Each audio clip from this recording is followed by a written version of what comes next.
সারা জীবন রান্না করলি রে মা, সারা জীবনটাই রান্না করলি। কারা খেলো, কোথায় গেল, কি রান্না করলি যে রান্নায় তুলসী দেওয়া যাবে না? এটা কোন রান্না করলি? সারা জীবন হাত পা পুড়ে কালি করে তুলসী দেওয়া গেল না, ভগবানের মন্দিরে ঢুকলো না। আপেল, কলা, বেদানা, শসা আমরা বাজার থেকে কিনে আনি, এগুলো যখন ধুয়ে আমি না করে আমরা রেকাবে করে পাতায় করে ভগবানের মন্দিরে দিই, ওটা যখন বের করি তার কি নাম হয়? প্রসাদ। কেন আর আপেল বলবেন না, সবেদা বলবেন না, পেঁপে বলবেন না? কেন বলবেন না? আগে ছিল ফল, আমরা আপেল বলতাম, কলা বলতাম, নারকেল বলতাম, কিন্তু মন্দিরে ঢোকার পরে ভগবানের শুভ দৃষ্টির ফলে ওর নাম বদলে হয়ে গেছে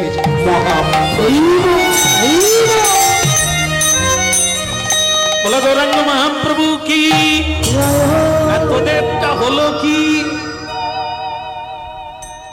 সেই তো রান্না করলি, তাই এমন কি রান্না করলি যে ভগবানের ঘরে দেওয়া গেল না, প্রসাদ হলো না? প্রসাদ যদি না হয় সেটা কি? অমেধ্য। মরার পরে কি কৈফিয়ত দিবি? সারা জীবন রান্না করেছি বললে ছাড়বে? কে খেলো, কারা খেলো? সাধু খেলো না। আজকে তোরা হাত জোড়ো করে বলে দিলি ক্ষমা করে দেন, আপনাকে বাড়ি নিয়ে যাব না। তা সাধুকে নিয়ে যাবি না কি মাতালকে নিয়ে যাবি? আপনাদের এখানে বোধহয় বোতল কোম্পানি নাই, নাই তাই না? ভালো জায়গা, বোতল কোম্পানি বুঝেন তো? সব জায়গায়, সব জায়গায় আছে।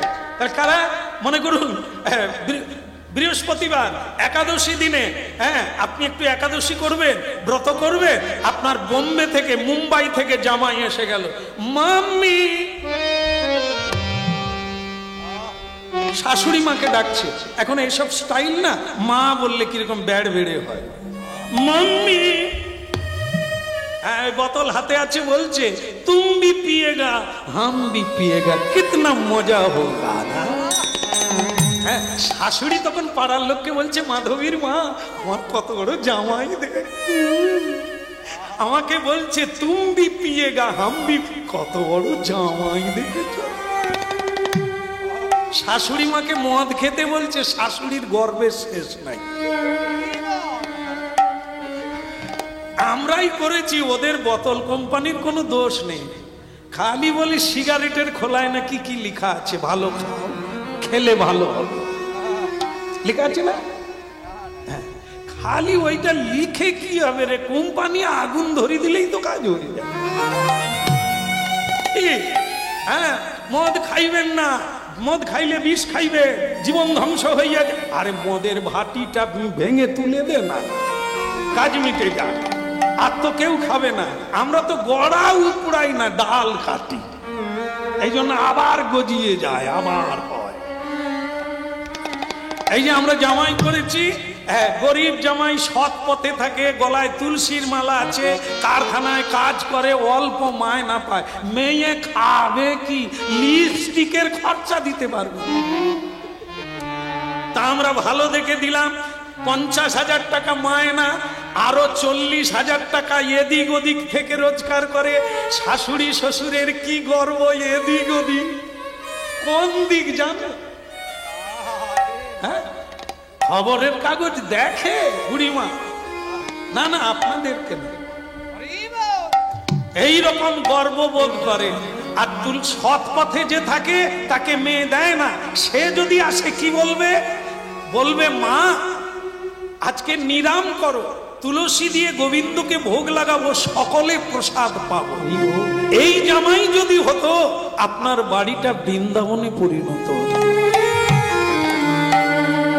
আর আপনি এমন আত্মীয় করেছেন, বাড়িটা কসাইখানা হয়ে গেল, জীব হত্যা, যাই রে মা রে, ছটপট করে মরে গেল কত লোকে। যাবার সময় অভিশাপ দিয়ে গেল, আমি যেমন কষ্ট পেলাম তোরাও কষ্ট পাবি।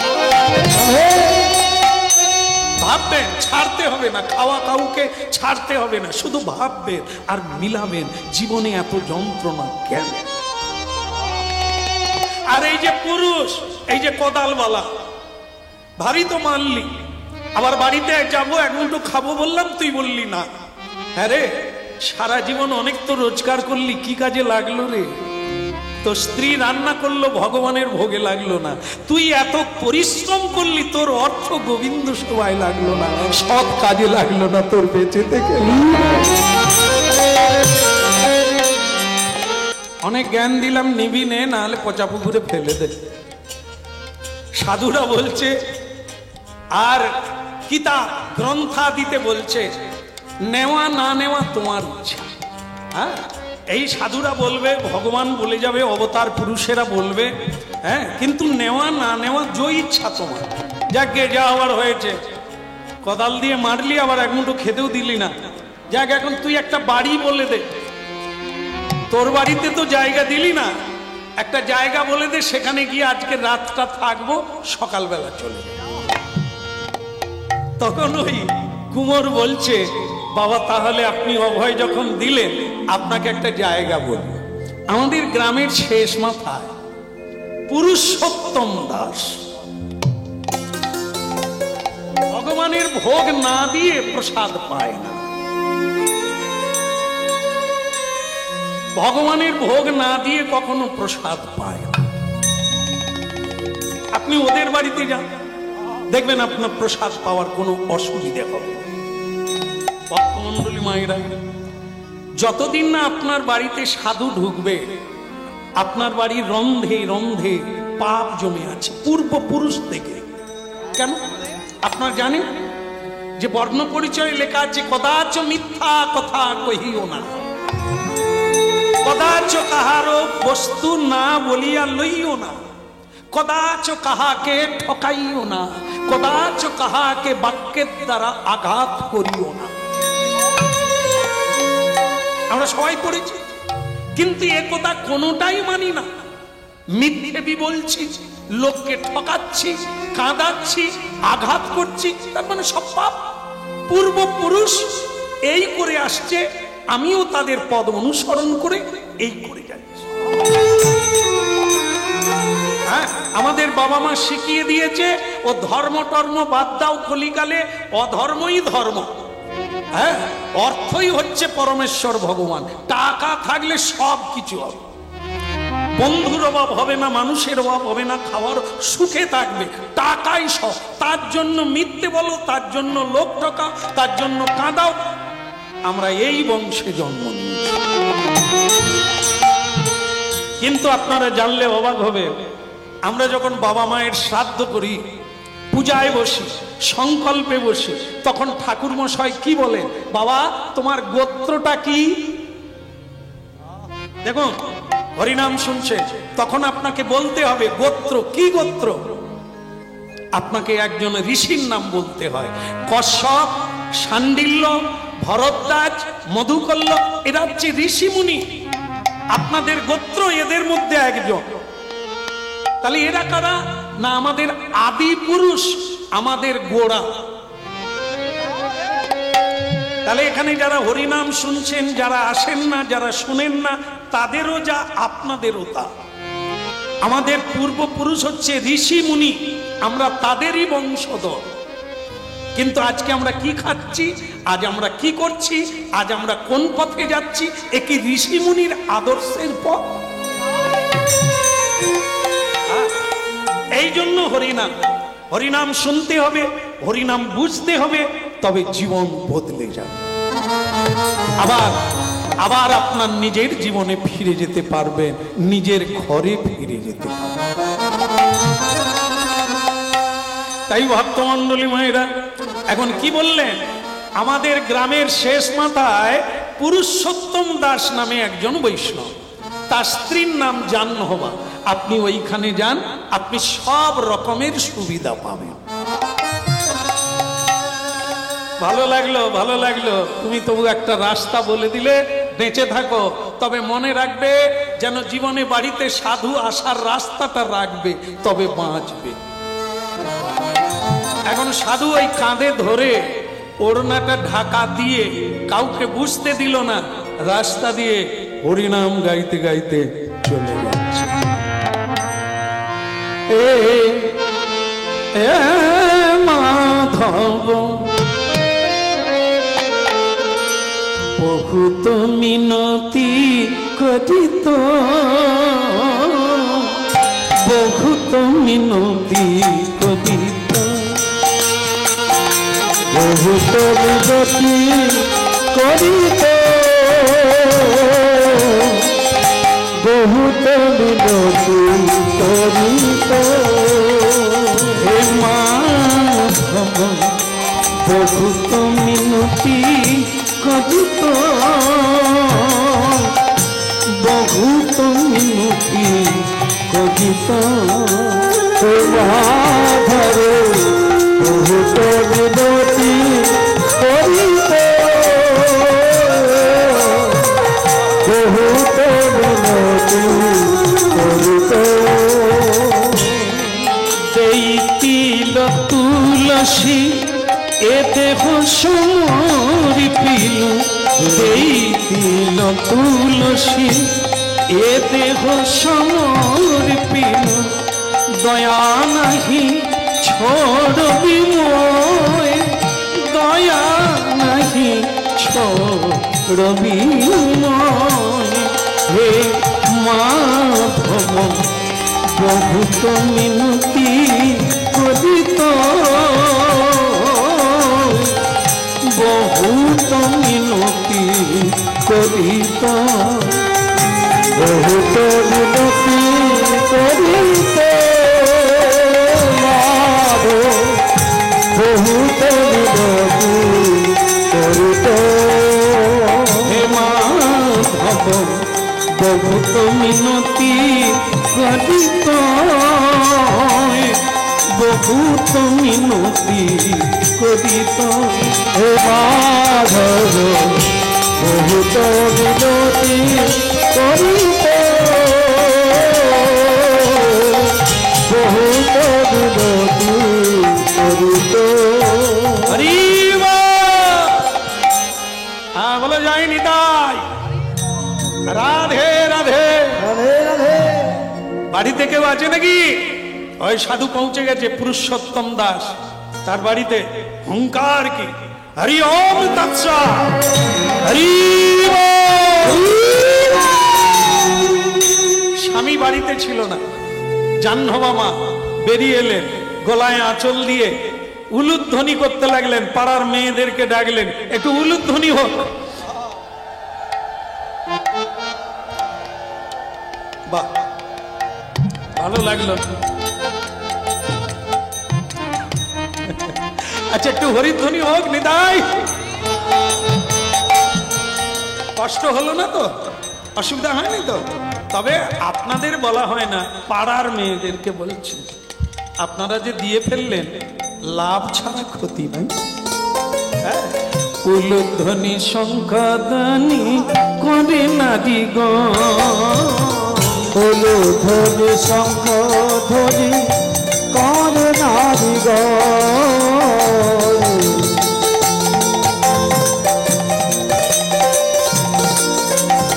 কে বলে হরি হরি ধ্বনি করে যত ভক্ত গো, হরি হরি ধ্বনি করে যত ভক্ত গো। ওই হরি হরি ধ্বনি করে যত ভক্ত গো, ওই হরি হরি ধ্বনি করে যত ভক্ত গো। উলুধ্বনি শঙ্খধ্বনি করে নারী গো, উলুধ্বনি শঙ্খধ্বনি করে নারী গো। উলুধ্বনি শঙ্খধ্বনি করে না হৃদয় গৌর হরি হরি। উলুধ্বনি শঙ্খধ্বনি করে নারী গো।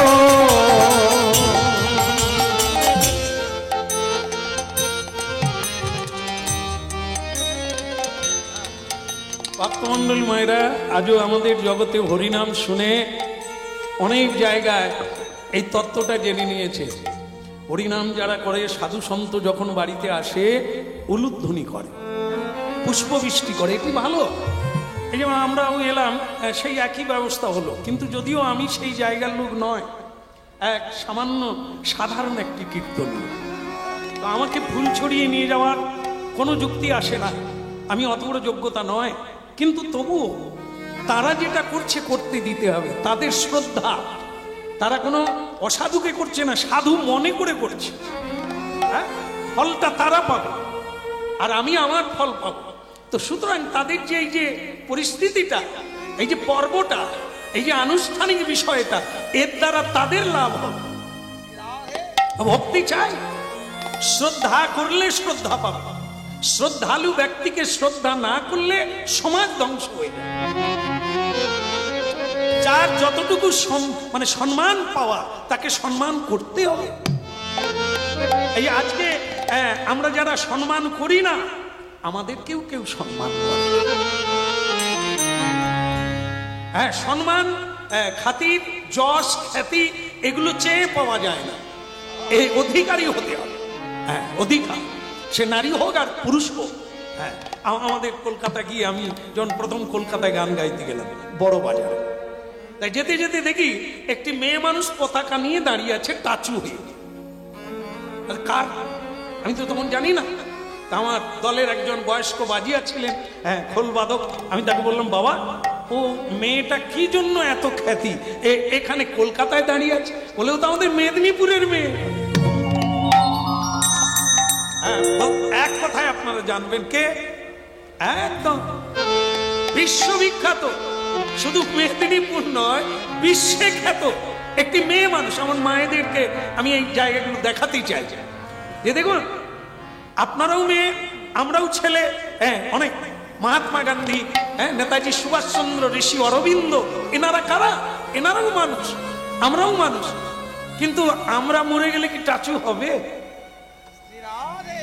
পরশুদিন যেখানে গান গাইছিলাম, একটি ছেলে যুবক কীর্তনের শেষে এই কথাটা হয়েছিল সেখানে, তো সে শুনে বলল, দাদা আপনার কীর্তন খুব ভালো লেগেছে। যাক, আমার ভালো লাগলো। হ্যাঁ, আমার ভাগ্য ভালো যে তোমার ভালো লেগেছে। সে তো বোতল কোম্পানির লোক, কিন্তু সে বলল, দাদা আপনি মহাত্মা গান্ধীর কথা বললেন, নেতাজির কথা বললেন, হ্যাঁ, ওদের মোড়ে মোড়ে, হ্যাঁ, বিবেকানন্দজি, এদের মোড়ে মোড়ে টাচু আছে, কিন্তু আমাদেরও তো টাচু হয়।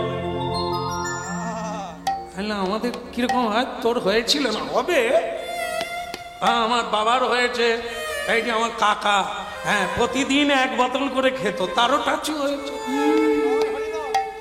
তা কথা আছে রে, বল না, সে আবার ওই জুয়ারে ধুয়ে নিয়ে চলে গেছে। কিরকম না, ওই যে মরে যাওয়ার পরে 4 দিনে কি হয়, শ্মশানে কি করে, এরকম একটা চিত শীতলানো হয় না, মাটি দিয়ে তৈরি, সে ওইটাকে টাচু বলছে। আমি তো খুঁজে পাই না, এ বলে কি? সে বলে ওই হয়, মরে গেলে 4 দিনের মাথায় হয়। আর তারপরে কি হয়? বলে ঘাস ফুটে যায়। কি কর্ম করেছিলি রে? জুয়ারে ধুয়ে নিয়ে চলে। আর তাদের টাচু জন্ম জন্ম, যতদিন চন্দ্র সূর্য থাকে। এটা অন্য কিছু নয়, টাকা দিয়ে নয়, কর্মে মহান, ধর্মে মহান। মহাত্মা গান্ধী ভারতের জনক, দেশের জনক, কি করে হলো? মহাত্মা হয়ে গেল। গীতা পড়ে, গীতা, শ্রীমদ ভগবত গীতা যে পড়লো না, সে জীবন জানলো কি করে? ক্ষুদিরাম হাসতে হাসতে ফাঁসি চড়ে গেল। হাসলো কেন? সে গীতা পড়েছিল তাই। সে বলেছিল সবাইকে, 33 কোটি ভারতবাসীকে জানিয়ে দিয়েছিল, তোমরা কাঁদছো কেন? আমি কি মরে যাচ্ছি? দেহস্মিন যথা দেহে কৌমারং যৌবনং জরা তথা দেহান্তর প্রাপ্তি ধীরস্তত্র নমুজ্জ্বতি। মানুষ কোনোদিন মরে না, কেবল দেহটা বদল হয়। আমি আবার আসব, যদি আমাকে চিনতে না পারো, আমার গলায় ফাঁসির দাগ দেখো। কথাগুলো মিলিয়ে নেবে। সে হাসতে পেরেছিল কেন? এই গীতায় বলেছে আমাদের কোনোদিন মৃত্যু নাই। আমি কোনটা? আত্মা, দেহ নয়, দেহ বদল হবে, আত্মার বদল হবে। এই হরিনামে এত দূর দিতে পারে, আমাদেরকে সুখী করতে পারে, আমরা এটা জানি না বলে এত কাঁদি।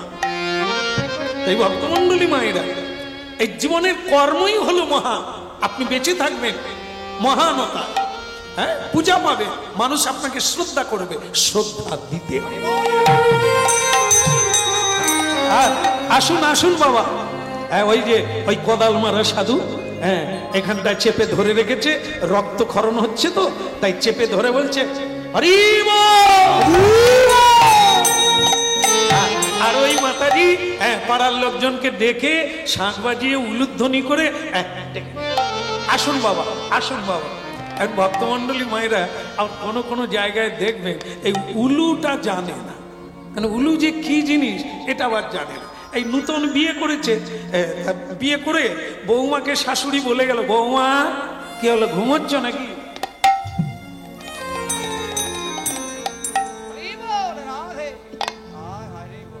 না না, আপনাদেরকে না, তার বৌমাকে বলছে না। বৌমা, ঠাকুর মশাই আসবে বৃহস্পতিবার, তুমি উলুটা দিয়ে দেবে, পুজো করে চলে যাবে, ওনার অনেক বাড়িতে যেতে হবে। ঠিক আছে মা। এই শাশুড়ি চলে গেল অন্য জায়গা, এমন বেলা ঠাকুর মশাই ঢুকে গেল, ঢুকে গিয়ে বলছে, এই নূতন বউ, উলুটা দিয়ে দে, পুজোটা সেরে নি। আগে কিছু মনে করবেন না, আমার শাশুড়ি তাড়াহুড়ো করে চলে গেছে, আলমারির চাবি দিয়ে যায়নি। ঠাকুর মশাই বলে, চাবি নিয়ে আমি কি করব? আরে এই নূতন বউ, চাবি তোর যার কাছে পারে থাক, তুই উলুটা দে, আমি পুজোটা সেরে দিই। সে বলে, আমার শাশুড়ি মা আলমারি রেখে গেছে, চাবি দিয়ে যায়। ঠাকুর মশাই আগাগোড়া খুঁজে পায়নি, আলমারির ভিতরে উলু।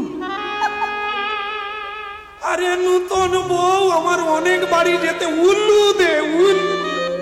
বলে, ঠাকুর মশাই আলমারির ভিতরে। শাশুড়ি এসে গেল, বৌমা কি হয়েছে গো, পুজো হচ্ছে না কেন? আগে আপনি চলে গেলেন, চাবি দিয়ে গেলেন না, আলমারিতে উলু রেখে গেলেন, আমি কি করে দেব? বৌমা, তোমার মা শিখায়নি উলু কি জিনিস? তুমি সন্ধ্যেবেলা প্রণাম করনি, এর মানেই বোঝা যাচ্ছে সন্ধ্যেবেলায় প্রণাম করো না। মেয়ে মানুষ তুলসী তলায়, উলু জানো না? উলু বনে জন্ম হয়েছে নাকি? মেয়ে কথাকার, কোন বংশের মেয়ে তুলে আনলাম আমি? আরে মুখে উলু দাও, উলু দিলেই তো পুজো ছেড়ে যায়। উলুধ্বনি শঙ্করধ্বনি করে যত নারী রে, উলুধ্বনি শঙ্করধ্বনি করে যত নারী রে। এখন হরি হরি ধ্বনি করে ভক্ত মণ্ডলী রে। হরি হরি ধ্বনি করে ভক্ত মণ্ডলী রে। আহা উলুধ্বনি শঙ্করধ্বনি করে যত নারী। উলুধ্বনি শঙ্করধ্বনি করে যত নারী। হরি বল, হরি বল, হরি বল, হরি বল। একবারে বাহু তুলে সবে মন, হরি বল, হরি বল। ওই বাহু তুলে সবে মিলে হরি বল, হরি বল। আমি যাবে আগে তুমি যাবে, বলে হরি বল, হরি বল। হরি নামি যাবে তুমি যাবে, হরি বলে দুটি বাহু তুলে হরি বলে। আর হরি বল, হরি বল। বাহু তুলে হরি বল, হরি বল, হরি বল।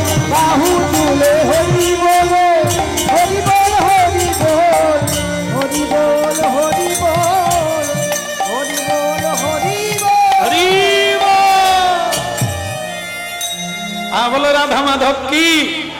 ওদিকের হলো কি না, ওই সাধুর কথা হচ্ছে। হ্যাঁ, সাধু এসে বলছে, মা আমি বেশিক্ষণ থাকতে পারবো না মা, তা আমি তোমার স্বামী কোথায়? আগে আমার স্বামী বাইরে গেছেন, তাহলে আমি আসি মা। বল না বাবা, আমি আপনার মেয়ে, আপনার যা লাগবে আমাকে বলবেন, আমি আপনার সেবা করব।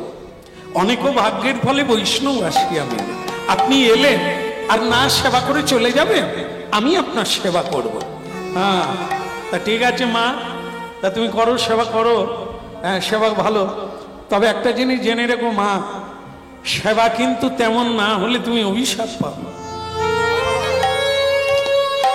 না বাবা, আপনি বাবা, আপনি যা চাইবেন আমি প্রাণ দিয়ে তাই করব। ভক্তমন্ডলী মায়েরা ওই বৈষ্ণবের সেবা দিলেন। সেবা মানে আহার হলো। এবার পদ সেবা করছেন, বাবা আমার একটু বিশ্রাম করছেন। সেই সময় বাবা বলছে, দেখ মা, তোরা ঘুমিয়ে যাবি, আমি কিন্তু চলে যাব। কখন যাব বলে যাব না, আমি চলে যাব। এখন তোর সেবাতে আমি খুব সন্তুষ্ট। দেখুন ভক্তমন্ডলী মায়েরা, এই যে সেবা, হ্যাঁ, সারা পৃথিবীটা সেবার উপরে নির্ভর করছে। ভগবানকে আমরা দেখি না, ভগবান মন্দিরে চুপচাপ দাঁড়িয়ে আছেন, বসে আছেন, কথা বলেন, কিন্তু মানুষ বলতে পারে। তাই মানুষের সেবাই হচ্ছে ভগবানের সেবা। মানুষের ভেতরেই ভগবানের আত্মারূপে বিরাজমান, হ্যাঁ, সর্বরূপে বিরাজমান, বিশ্বরূপে বিশ্ববিদাতা। ভক্তমন্ডলী মায়েরা, এই কথাটাই মহাপ্রভু শিখাতে এসেছেন জগতে হরি নামের দ্বারা। হরি কোথা? হরি মন্দিরে নয়, হরি তীর্থে নয়, হরি সর্বব্যাপী। আপনার আমার মধ্যে, সবার মধ্যে সেই হরি আছে, হ্যাঁ, কিন্তু তাকে আমরা অনুভব নিতে পারি না। এটা আমাদের সাধনের অভাব। যেমন আপনারা জানেন যে দুধের মধ্যে মাখন আছে, তাকে দেখা যায় না। বীজের মধ্যে বৃক্ষ আছে, তাকে দেখা যায় না। বীজ রোপণ করলে তবে অঙ্কুরোদ্গম হবে, একটা বট বৃক্ষে পরিণত হবে, একটা ছোট্ট বীজ। ঠিক তেমনি দুধের মধ্যে মাখন আছে, কিন্তু পাওয়া যাবে না। দুধ গরম করতে হবে, তাকে দই পাততে হবে, দই পেতে তাকে মন্থন করতে হবে, তবে মাখন উঠবে। হরিনাম শুনছেন, ভগবান সর্বব্যাপী। আপনাদের হৃদয়ে, আমার হৃদয়ে, আকাশে বাতাসে, নীলে অনিলে, জলে স্থলে সর্বময়। কিন্তু তাকে পেতে গেলে কি চাই? এই যে মন্থন, মানে সাধন, শ্বাস প্রশ্বাস, আয়া और जाया, আগম और নিগম। এই সাধনের দ্বারা মানুষ হৃদয় বিহারীকে বংশীধারী রূপে সামনে দেখতে পায়, রাধা রমন রাস বিহারী। মা, তুমি বলো মা, কি চাও? আমি দিয়ে চলে যাব, তোমার সেবাতে আমি সন্তুষ্ট। এখন ভক্তমন্ডলী মায়েরা, মায়েদের ভেতরে নাকি একটা আবেগ আছে। আবেগটা কি? সবকিছু পাবে কিন্তু একটার অভাবে কাঁদবে। সেটা কি? শেষ পর্যন্ত যদি সন্তান না হয়, মাতৃত্ব বোধে মায়েরা কাঁদেন। যত সোনা দিয়ে মুড়িয়ে দাও, যদি সে মা না হতে পারে, তার জীবন অপূর্ণ থেকে যায়। এই পুরুষোত্তম বৈষ্ণব ঠাকুরের পত্নী, নাম তার জাহ্নবা। স্বামী তো ভোলানাথের মতো, পেয়ে জীবনে ধন্য হয়ে গেল। ঠাকুরের সেবা করে, বৈষ্ণবের সেবা করে জীবন ধন্য হলো। কিন্তু তার অন্তরের অন্তঃস্থলে একটা জায়গায় অভাব থেকে গেল, তিনি মা হতে পারেন। আজকে তাই বৈষ্ণব যখন বললেন, মারে তুই যা চাইবি আমি তোকে দিয়ে চলে যাব, বল তুই কি চাস? এখন ওই মা বলে ফেলেছে, কেউ আমাদের মা বলে না, কাঁদে নয়ন জলে কেন? কেউ আমারে মা বলে না, কাঁদে নয়ন জলে। কেউ আমাদের মা বলে না, কাঁদে নয়ন জলে।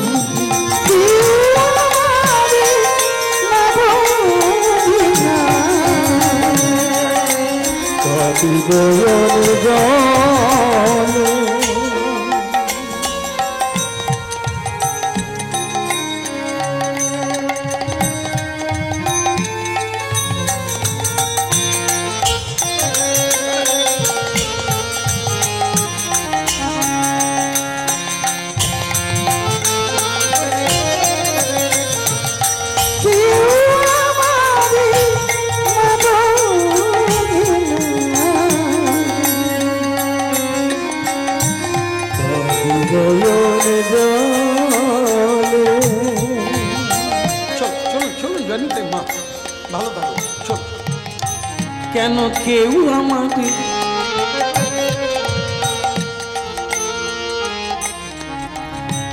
কার ভিতরে কি আছে বলতে পারি না তো। যাকে সবচাইতে বোধ হয় ওনার বেশি ভালো লেগেছে, তাই বারবার আসছেন। ভগবান মঙ্গল করুক, মনের ইচ্ছা পূরণ হোক। আমি তো পারবো না। কেউ আমাকে মা বলে না, কাঁদি নয়ন জল, সারাটি জীবন কেঁদে কেঁদে জীবন গেল খোয়ে। সারাটি জীবন কেঁদে কেঁদে জীবন গেল খোয়ে। সারাটি জীবন কেঁদে কেঁদে আমার জীবন গেল খোয়ে। সারাটি জীবন কেঁদে কেঁদে জীবন গেল খোয়ে। কেউ আমাকে মা বলেন, আমি কাঁদি নয়ন। আপনি আমাকে একটি সুপুত্রের জননী বানিয়ে দেন, আর আপনার কাছে আমি কিছু চাই না।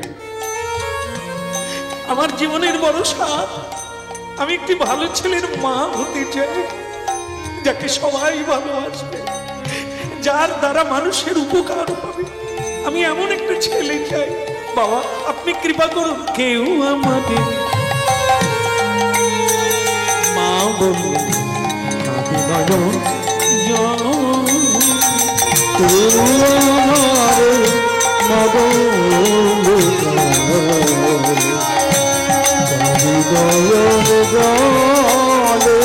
সারাটি জীবন কেঁদে কেঁদে আমার জীবন গেল খোয়ে। সারাটি জীবন কেঁদে কেঁদে জীবন গেল খোয়ে।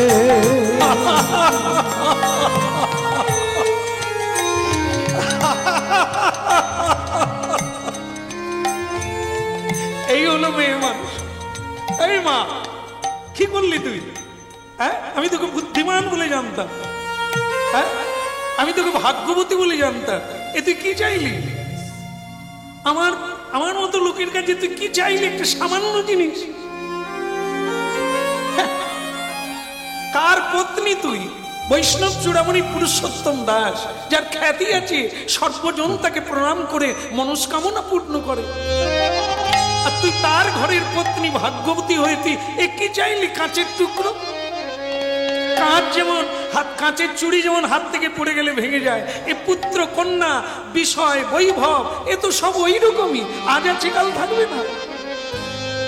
এগুলো নিয়ে সুখী হয়, এগুলো চায়। তাছাড়া তুই চাইলি, আমার কাছে চাইলি কেন? এক দোকানে সবকিছু পাওয়া যায় না। দোকান আলাদা আছে, মুদি দোকান আলাদা, শেখরার দোকান আলাদা, কামার দোকান আলাদা, কুমোর দোকান আলাদা। এক জায়গায় সব পাওয়া যায় না। যে যেমন তার কাছে চাইতে হয়। লোকে কার্তিক পুজো করে সন্তান চায়, তুই বৈষ্ণবের পুজো করে সন্তান চাই না? তুই কি ভুলে গেলি বৈষ্ণব প্রণাম মন্ত্রটা? বাঞ্ছা কল্প তরু ভৎস কৃপা সিন্ধু ভয়ে এ বচ পতিতানাং পাবনে ভো বৈষ্ণবেভ্যো নমঃ।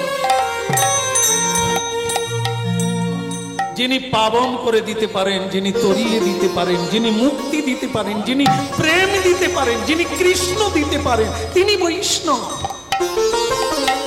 বৈষ্ণব জামা কাপড় দেয় না, বৈষ্ণব ঘর বাড়ি দেয় না, বৈষ্ণব কখনো সন্তান দেয় না। তুই চাইলি আমার কাছে? ওগুলো অনেকদিন আগে ছেড়ে চলে এসেছে। ওগুলো যতদিন থাকবে ঈশ্বর ততদিন দূরে থাকবে। ওগুলো যখনই ছাড়বো তখনই ঈশ্বর নিকটে আসবে। আর তুই ওটাই চাইলি। জীবন তো ভালোই কাটছিল তোর, কেন এই ঝামেলায় গেছে? এটা চাইতে নেই রে মা। কিন্তু মা বা আমি যে বলে ফেলেছি আপনাকে, এটাই তো মুশকিল। ভক্তমন্ডলী মায়েরা, এই যে আপনারা আজকে এখানে প্রণাম করে বসছে, প্রত্যেকেই প্রণাম, হয়তো অনেকে করেন না, জানেন না বলে, কিন্তু পরে করবেন। এই জায়গায় এলে বিনা প্রণামে বসবেন না, আপনার ক্ষতি হবে, লাভ হবে না। এখানে হরিনাম শুনতে এসেছেন আপনারা আপনাদের লাভের জন্য, কীর্তনিয়ার জন্য নয়, মালিকের জন্য নয়। মালিক যজ্ঞ করছেন মানে তার ফল পুরা পাক্কা। আমরা কীর্তন গাইছি, ভগবান কৃপা করবেন, কিন্তু আপনাদেরটা অপেক্ষা করছে সোনার উপরে। শুনবেন তো পাবেন, বুঝবেন তো পাবেন, জানবেন তো পাবেন, না হলে ফাঁকাই থেকে যাবে। এই জন্য প্রণাম করে বসবে, যতটুকু দেওয়ার তিনি দেবেন, আর আপনি অনুভব প্রাপ্ত। আবার যাওয়ার বেলা একটা প্রণাম করে, যার যখন সময় হবে যেতেই হবে, চলে যাবে, প্রণাম করে চলে যাবে। কিন্তু কি পাবেন? একটা কিছু চাইবে। যাওয়ার বেলা যখন হরিনাম শেষ হয়ে যাবে, আপনি প্রণাম করে কি চাইবেন? এই জায়গায় ভুল হয়ে যায়। অনেকে বলে, বাবা শ্যাম সুন্দর কৃপা করো, হাঁটুতে মুড়তে পারিনি, কি ব্যথা। মানে সারাটা হরিনাম শ্রবণ করে হাঁটুর ব্যথা কমাবে, কোমরের ব্যথা কমাবে। নাতির মানে জ্বর ভাব, সর্দি হচ্ছে, যেন সর্দি কমে যায়। এই বৈষ্ণবকে প্রণাম করে। ভক্তমন্ডলী মায়েরা, এক ব্রাহ্মণ, দেখেন আপনাদের গল্পটা বলি, আপনারা শুনুন, জানেন। এক ব্রাহ্মণ নারায়ণের পুজো করে শালগ্রাম শিলা। এখন ভগবান একদিন তাকে দেখা দিয়ে বলছে, বেটা 3টে তোকে বর দেব, কি কি নিবি বর? সে ব্রাহ্মণ বলে, প্রভু আমি আজকে নেব না, কাল সকালে নেব, আমার স্ত্রীর সঙ্গে আলোচনা করব, তারপর আপনাকে চাই। ভগবান বলে, তোর গুরুর কাছে তবে যান, কাল সকালে আয়। এখন সারা রাত্রি কথা হলো, কি কথা হলো? স্ত্রীকে গিয়ে বলছে, জানো ঠাকুর কৃপা করে 3টে বর দিতে চাইছে, কি চাইবো? স্ত্রী তখন বলে, একটা নয়, দুটো নয়, 3টে, কত কিছু চাওয়া যায়। প্রথম বরে চেয়ে নাও আমাদের তেবড়া তেবড়া নাক, ছেঁচা নাক, লোকে ভালো বলে না, তুমি বরং ঠাকুরের কাছে চেয়ে নাও আমাদের যেন ভালো ভালো নাক হয়। স্বামী বলে, ভাগ্যিস আমি চাইনি, তোমার সঙ্গে আলোচনা করে খুব ভালো লাগে। হ্যাঁ, তাহলে কাল সকালে যাই। হ্যাঁ, তাই বেশ সকালবেলা গেল। ভগবান বিষ্ণু বলছে, তা কিরে আলোচনা করলি? বলে, হ্যাঁ। কি বর নিবি? বলে, প্রথম বরে আপনি দিয়ে দেন, আমাদের যেন ভালো ভালো নাক হয়। ভগবান হেসে বলে, কি চাইছিস জানিস? বলে, সারা রাত্রি আলোচনা করে যুক্তি করে তবে এসেছি, এ কোনো ভুল নাই, আপনি দিয়ে দেন, আমাদের যেন ভালো ভালো নাক হয়। ভগবান বলে, তবে আর 2টো বরে কি নিবি? বলে, এখনো আলোচনা করিনি, প্রথম বরটা নিয়ে যাই, তারপরে আবার আসবো। এইবার প্রথম বর নিয়ে চলে গেল। ভগবান বলে, তথাস্তু, তবে ভালো ভালো নাক হোক। নিয়ে গেল। বাড়িতে গিয়ে দেখে ব্রাহ্মণ টানা 1 হাত ঘুমটা দিয়ে, ওগো তুমি কি চাইলে গো, ওগো তুমি কি সর্বনাশ করলে গো। তাড়াতাড়ি কুচি করেছে, দিলেও কাঁদে, নিলেও কাঁদে। খালি মেয়েরা যে কত চোখের জল পেয়েছে বুঝি না, সবেই কাঁদে। কি হয়েছে তাই বলো। বলে, তুমি কি বর চাইলে? তুমি যেরকম বললে। বলে, কি? আমি বললাম, ভগবান আমাদের ভালো ভালো নাক দাও, দিয়েছে। বলো কেমন লাগছে?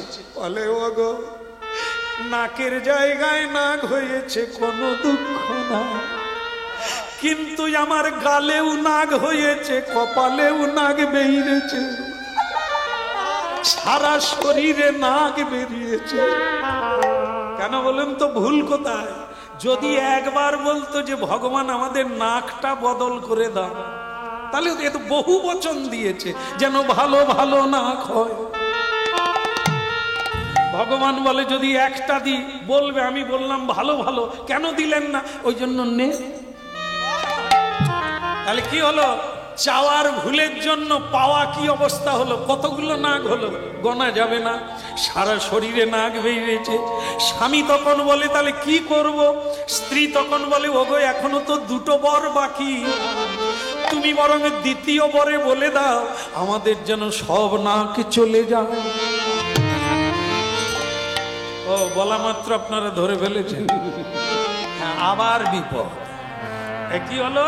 অমনি সঙ্গে সঙ্গে ভগবান বলে, কি রে, কি বর দিবি? বলে, আমাদের নাক নিয়ে প্রবলেম, আপনি বরং বর দেন দ্বিতীয়বারে, আমাদের যেন সব নাক চলে যায়। ভগবান বলে, যাক, চলে যাক। হ্যাঁ, বলে 3 নম্বর বরে কি নিবি? বলে, ওটা কালকে চাইবো, আজকে নাকের অবস্থা দেখি। এই বাড়ি গেল, স্ত্রী আবার কাঁদে, ওগো আমাদের কি সর্বনাশ হলো গো। বলে, কি হলো? আবার কি হলো? বলে, ওগো নাকের মানে সব নাক তো গেছে গেছে, যে খাদা নাকটা ছিল সেও চলে গেছে, যাওয়ার বেলা কিচ্ছু বলে যায়নি, এখন নাকের জায়গায় নালা হয়ে আছে। কি করবো? আমি এই নাক দেখাবো তো মুশকিলে পড়লাম। তুমি যেরকম বলো সেরকম বলি, কিন্তু এখন কি কর? বলে, ওগো আর একটা বর বাকি আছে, তুমি বরং ভগবান বিষ্ণুকে বলো আমাদের আর কিচ্ছু লাগবে না, যেই খাঁদা নাক ছিল ছেঁচা, সেই তেবড়া নাক। ব্রাহ্মণ বলে, সেই ভালো, এই নাক দাও নাক দাও করতে গিয়ে এত কাণ্ড ঘটে গেল। ভগবান তুমি আমাদের যেমন ছেঁচা তেবড়া সেই নাকি দাও। ভগবান বলে, তথাস্তু, তাই হবে, যা। তাহলে দেখুন তো, এতগুলো দিন সাধনা করলো, দিন শেষ হয়ে গেল, বর চাইতে গিয়ে কি পেল? যেই ছেঁচাকে। লাভ কি হলো? কিচ্ছু লাভ। যেমন ছিল তেমনই থেকে গেল। এটা কিসের জন্য? বোঝার ভুল আর চাওয়া। এই জন্য ভক্তমন্ডলী মায়েরা, দ্রৌপদীজির 5টা স্বামী হয়ে গেল। কি করে হলো? ওই একই ভুল। দ্রৌপদীজির 5টা স্বামী। ভোলানাথের পূজন করছেন, ভোলানাথ তো ভোলা, অল্পে সন্তোষ। কেমন? অল্প কিছু দিলেই তিনি এসে যান। তো যাই হোক, তিনি পরমেশ্বর ভগবান এসে গেছেন। দ্রৌপদী কন্যা, কি চাও বলো? সে ভয়ে ভোলানাথের রূপ দেখে লজ্জায় জড়সড় হয়ে তিনি চোখ বন্ধ করে বলছেন, হে প্রভু, হে পিনাকি সুন্দর, শিব সুন্দর, শিবম সত্যম, তুমি আমাকে এই বর দাও, আমার যেন ভালো স্বামী হয়, আমার যেন ভালো স্বামী হয়, আমার যেন ভালো স্বামী হয়, আমার যেন ভালো স্বামী হয়, আমার যেন ভালো স্বামী হয়। কবার চাইল? 5 বার। ভোলানাথ চুপ করে থেকে গেল। একটা দেব না 5টা দেব? যদি একটা দিই, মেয়েটা বলবে তোমার বদ দেওয়ার ঠিক নাই, চাইলাম 5টা, দিলে একটা। ভোলানাথ বলে, চাইছে দিয়ে দি, না হলে কেন আবার আমার নাম দুর্নাম হবে। তোমার ভালো ভালো স্বামী হোক, তোমার ভালো স্বামী নে, 5টা বর নে। এই জন্য সাবধান। আজকের দুঃখ যন্ত্রণা যেমন চেয়েছি তেমন পেয়েছি। যা চাইনি তা পাইনি, যার সাধনা করিনি, চেষ্টা করিনি, আজও তার দেখা পাইনি। তাই এখানে কি হলো? সাধু বললেন, মারে এই ভুল করে তুই সন্তান চাইলে আমার কাছে, আমি তো সন্তান দিতে পারবো না। কিন্তু বাবা আপনি যে বললেন যা চাইবো তাই পাবো, বড় ভুল হয়ে যায় রে। এই জন্য এতদিন মাটির তলায় ছিল। কাকে কি বলতে যাচ্ছি? এটা তো গোপন আছে। আমি যে মাটির তলায় ছিলাম, আমাকে যে কোদাল মেরেছে, এটা কাউকে বলি না, আর তাদেরও বলতে না করে দিয়েছি। বলতে যা, মা শোন, বলে যখন ফেলেছি একটা, এ বিপদ। বাক্য দিয়ে বাক্য না রাখা, দুটো জিনিস জীবনে মনে রাখবেন আর মিলাবার চেষ্টা করবেন।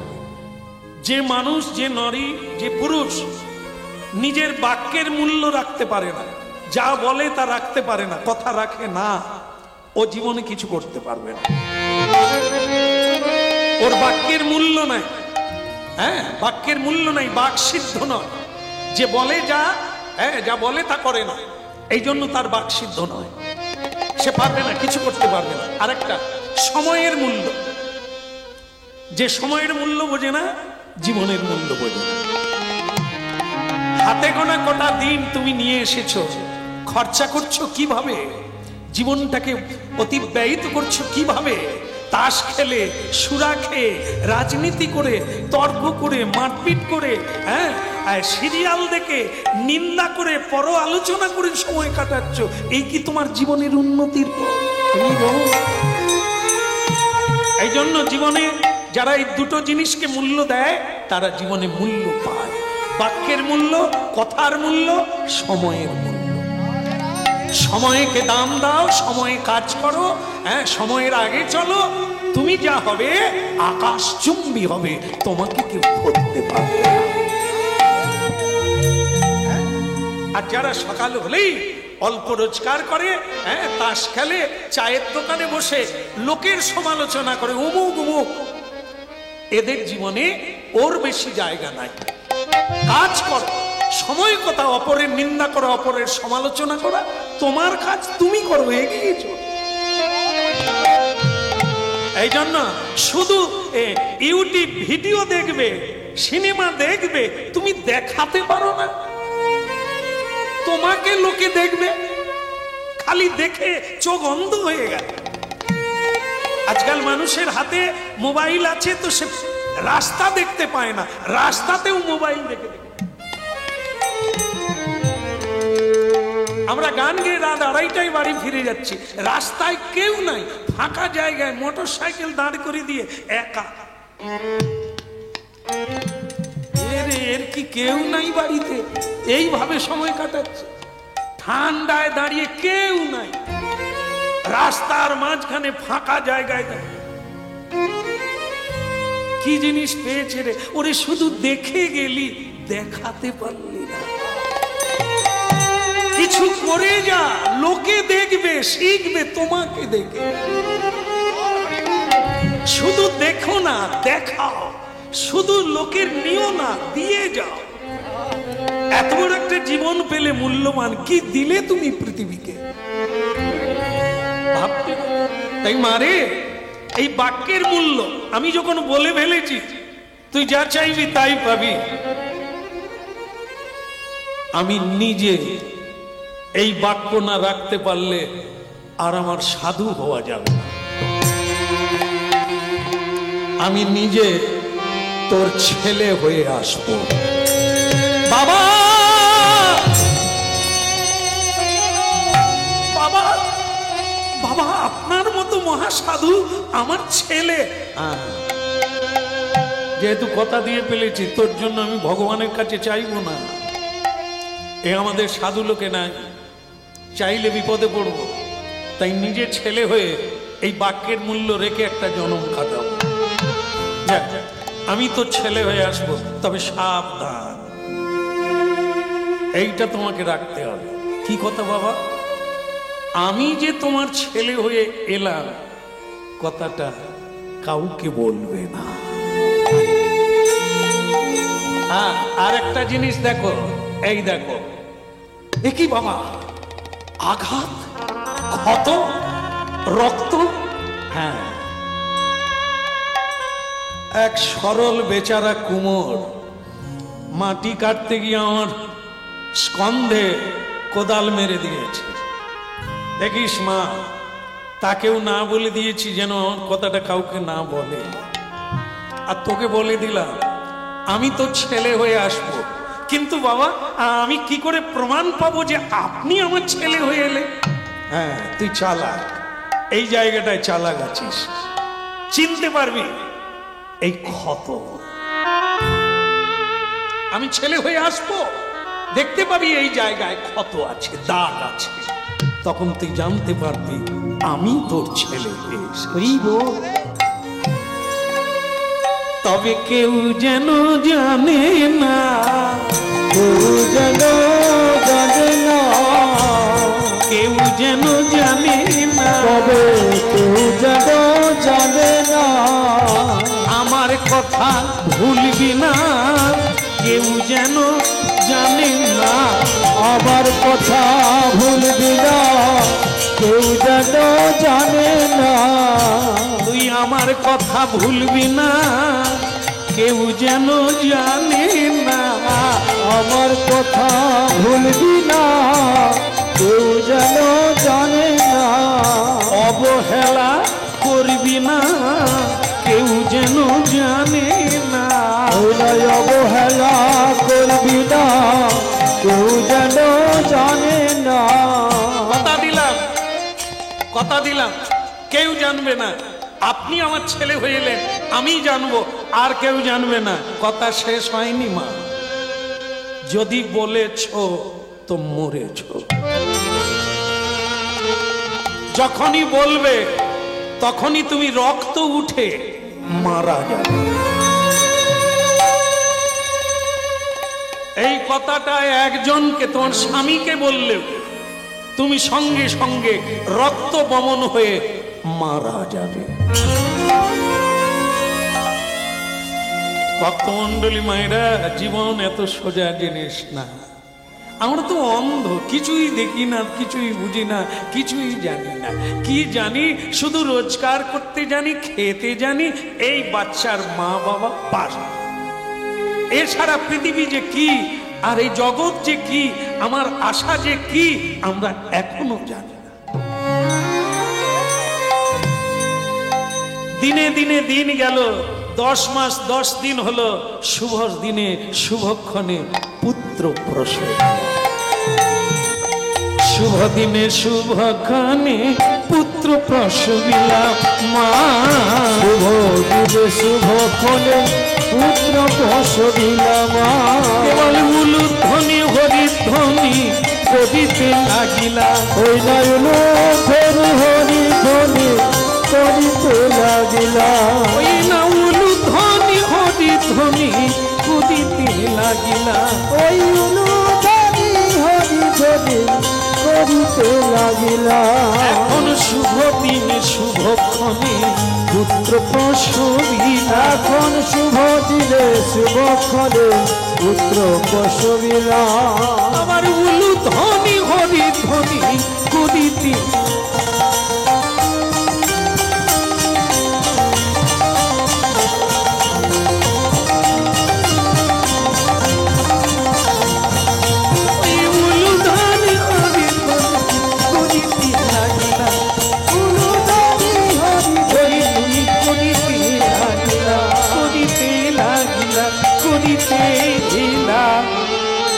গৌরাঙ্গ মহাপ্রভু কি, গৌরাঙ্গ মহাপ্রভু কি। স্বামী 2-4 কথা বলেছিল ঘটনাটা শুনে, তবে ওই কথাটা বলে না যে সাধু আমার ছেলে হয়েছে, এটা বলে না। ওটা সাবধানে ছিল, শুধু বলেছিল একজন সাধু এসেছিল, তার কাছে আমি পুত্র বর চেয়েছি। তো তখন স্বামী 2-4 কথা বলেছিল যে কাজটা তুমি ভালো করো না। সাধুর কাছে কৃষ্ণ ভক্তি বর চাইলে এ পৃথিবীর ধনাঢ্য হয়ে যাবে। শিব কেন খালি গায়ে শ্মশানে বসে আছে? কেন ছাই ভস্য মাকে? কেন তিনি পঞ্চবদনে হরিনাম গাইছেন? আমরা কি বুঝেছি? তুমিও বুঝলে না যে সাধু এলো, তার কাছে কি চাইতে হয় সেটা দুর্লভ, ব্রহ্মাদি দেবতা পায় না। তোমার কাছে সাধু এলো, তুমি ছেলে চেয়ে বসো। ছেলে তো কার্তিক পুজো করলে ছেলে হয়ে যায়। মা দুর্গার কাছে চাইলে তিনি দেবে, কিন্তু বৈষ্ণবের কাছে যদি চাও, কৃষ্ণ ভক্তি বল জীবনে কেউ যা পায়। হ্যাঁ ভক্তমন্ডলী মায়েরা, হ্যাঁ আপনাদের এটা হুগলি, আমার ভালো লাগে। গতকাল আমি ওই দিকটাই ছিলাম, 1 ঘন্টা আরো ওদিকে যেতে হবে। গতকালই ছিলাম, হ্যাঁ ভালো লাগছিল। তো সেখানে একটা জিনিস দেখলাম যে বাবার কাছে জল ঢালতে যাচ্ছে, ওই মানে কি বাজিয়ে, যে এখন সব কি ডিজে না কি বলে, এসব বাজিয়ে, আবার ব্যাক পাই বাজনা আছে, তার ভেতরে আমার ভাই বোনেরা মানে কি নাচ। আমি বললাম মারে তোদের যেতে হবে নি, বাবা এসে যাবে। হ্যাঁ কি আনন্দ জানেন, উন্মাদনা। বাবার কাছে যেতে গেলে চোখের জল দিয়ে যেতে হয়। এরা বাজনা বাজিয়ে উদ্যম নেচে ফাটাফাটি। বাবার কাছে আর যাওয়ার লাগে, বাবা এসে যাবে। এখন দেখবেন আবার, আগে ছিল মানুষ মরে গেলে কাঁদতো, এখন মানে অন্য সময় লোক পাওয়া যাবে না, কিন্তু মরা ফেলার সময়, মানে শ্মশানে যাওয়ার সময় ডাকতে হয় না, ছেলে ছকরারা চলে আসে। কেন বলুন তো? ফ্রিতে খাওয়া যায়। আর গলা পর্যন্ত এমন করছে আনন্দ যেন মনে হয় এরকম বারবার মরলে একটা মজা আছে। হ্যাঁ, কি কি আনন্দ হচ্ছে, ও মরে গেছে কিন্তু এদের আনন্দ হচ্ছে যে এরা ফ্রিতে খাচ্ছে। দিন বদলে গেছে। এখন দেখবেন এই দেবদেবীর পুজো হচ্ছে, আসার সময় বাজনা বাজে, এখন মূর্তি আনার সময়, আর যাওয়ার সময়, ফেলার সময়, বিসর্জনের সময় মাঝখানে শাঁখ বাজাবার লোক নেই, খালি প্যান্ডেল, কেউ নাই। 45 জন মেম্বার আছে, কেউ নাই। তবে বিসর্জনের সময় হয়তো ওটা 90-এ ঠেকে যাবে 45। মজা আছে তো, তাহলে বুঝুন অবস্থা কোথায় গেছে। এখন আর কান্নাকাটি নেই। হ্যাঁ, মা বাবাকে এই জন্য আগের থেকে বিসর্জন দিয়ে দেয়, এই যা তোমরা সব বৃদ্ধাশ্রমে চলে যাও, আমরা একটি জীবনটাকে এনজয় করি। এরই নাম নাকি লেখাপড়া শিখে মানুষ এগিয়ে যাচ্ছে। ভাববার সময় এসেছে গো, ভাববার সময়। একে আটকানোর ক্ষমতা আমাদের নাই, কিন্তু একটা জিনিসই শুধু করা যায়, কাউকে বদল করা যাবে না, শুধু নিজেকে একটু বদল করা যায়। এছাড়া উপায় নাই।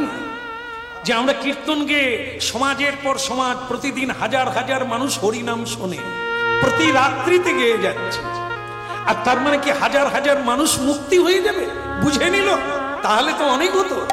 স্বয়ং মহাপ্রভু পারেনি, তিনি ভবিষ্যৎবাণী করে গেছে যে পরে পরে সব মানুষকেই হরিবোল বলতে হবে।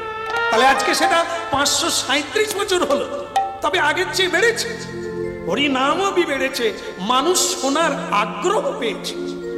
এখন জায়গা দেওয়া যায় না, আমাদেরকে নিয়ে সমস্যায় পড়ে। বাড়ির লোক বাড়িতে হরিনাম করাতে পারে না, কারণ জায়গা দিতে পারে না। এত মানুষ গাড়ি ঘোড়া করে হরিনাম শুনতে আসে কেন? এটা না, এটা হলো অনলাইন। অনলাইনে হরিনাম শুনে মানুষের আগ্রহ বেড়ে গেছে, এটা একটা ভালো দিক। মহাপ্রভু ভবিষ্যৎবাণী করেছিলেন, পৃথিবীতে আছে যত নগরাদি গ্রাম, একদিন সর্বত্র প্রচার হইবে মোর হরি। ভালো, আপনাদের যে এই যে নীরবে বসে থাকা, এই যে বোঝার চেষ্টা করা, এটি একটি ভালো লক্ষণ, মহাপ্রভুর কৃপা।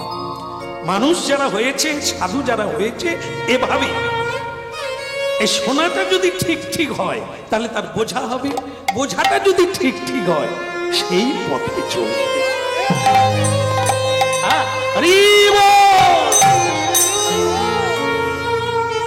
তাহলে কি হলো? শুভ দিনে শুভক্ষণে পুত্র প্রসবিলা, শুভ দিনে শুভ করে পুত্র প্রসবিলা, শুভ দিনে শুভক্ষণে পুত্র প্রসবিলা, ওই শুভ দিনে শুভ করে পুত্র প্রসবিলা।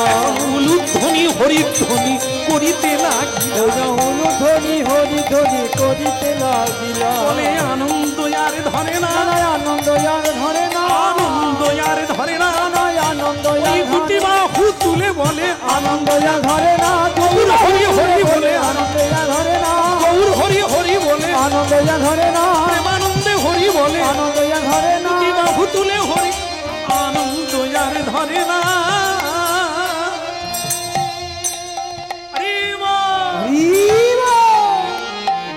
পুরুষোত্তম দাস একটা ছেলে পেল, ভালো লাগলো, তার লক্ষণ দেখে সাধুগুরু বৈষ্ণব অনেকে বলে গেলে এ ছেলে একদিন বটবৃক্ষ হবে। হ্যাঁ পুরুষোত্তম, তুমি ভাগ্যবান, সবই ঠিক আছে, কিন্তু 3 দিনের মাথায় এক বিপদ ঘটলো। যেরকম হয়, মেয়েরা বিয়ে বাড়িতে গেলে বাড়িতে এসে গোল মিটিং করে বলে সবই ঠিক আছে, মেয়েটার নাকটা যেন বাঁকা। আলোচনা করে এই ছেলে দেখতে গিয়ে অনেকেই দেখলো, দেখতে গিয়ে এই জায়গাটায় দেখতে পেল কি, সেই ক্ষত চিহ্ন। এটা দেখেই লোকে প্রশ্ন করে, হ্যাঁ গো জান্নবা, ছেলেটির সবই ভালো, এই জায়গায় কিন্তু তার ধারণা আছে যে বলা যাবে না, বলে দিলেই আমি মরে যাব, এই জন্য সে বলে না। কিন্তু আপনারা জানেন কিছু কিছু মায়েরা আছে, তা এখানে হয়তো সেরকম কেউ নাই, আমাদের ওখানে 2-1 জন আছে, সে মানে কি তারা তখন এত বলে, পেট থেকে কথা বের করতে পারিস নি, আমাকে ছেড়ে দে, আমি ওর পেটের সাংঘাতিক জাতিক জিনিস আছে, এদের নাম মন্থরা।